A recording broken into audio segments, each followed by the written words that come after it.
Hello guys, share ko lang pala yung aking mga alagang pet dito sa aking aquarium. Ito nga pala yung aking red ear turtle. Tingnan nyo guys, oh, nakaabang na siya. Papakainin ko nga pala siya ng pellet. Tsaka guys, ang kagandahan dito, train to, hand feed ko yan. Mas maganda kasi pag hand feed, kita nyo, oh, hindi siya mailap. Although nagugulat siya, pero pag nakita niyang akong nandyan, kumakain siya. Ayan, oh. Tingnan mo, hindi siya naiilang. Yan. Kumakain siya ng ng turtle pellet. Tingnan mo. Nangihingi pa yan, guys. Oo. Wala na. Boss, wala na ba, boss? Bitin pa ako, boss. Ito nga pala yung mga pellet ko naman sa aking planted tank. Yan. Yan yung mga guppy ko, tsaka yung mga red cherry shrimp. Yan sila, guys. Nandyan sila sa ilalim. Kagandaan dito, hindi siya doon naglulumot yung aquarium na yan. Control lang kasi yung pailaw ko. Ito naman yung mga kataba ko, tsaka nandyan naman yung soft shell turtle. Yun yung ahas na pagong na tinatawag sa mga probinsya.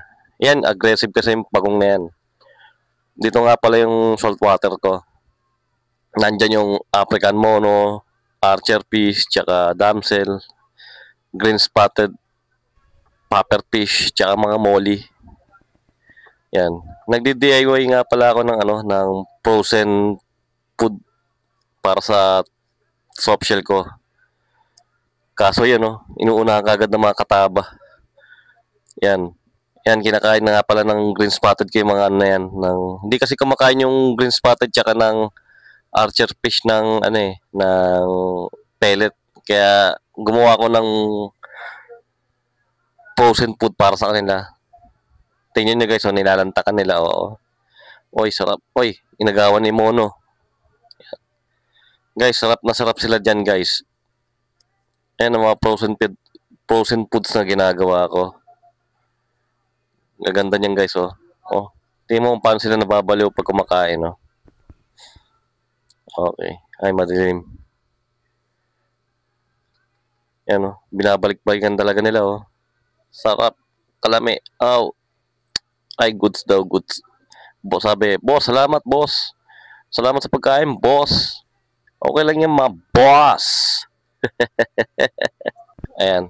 Yung isang tank na yan, para sa mudskipper yan, kaso wala pang mudskipper. Hinahanda ko lang. Ayan yung soft shell ko, kaso nagtatago. Malaki na yan guys, nangangagat yan. Kagating ka yan. See you next video guys. Salamat.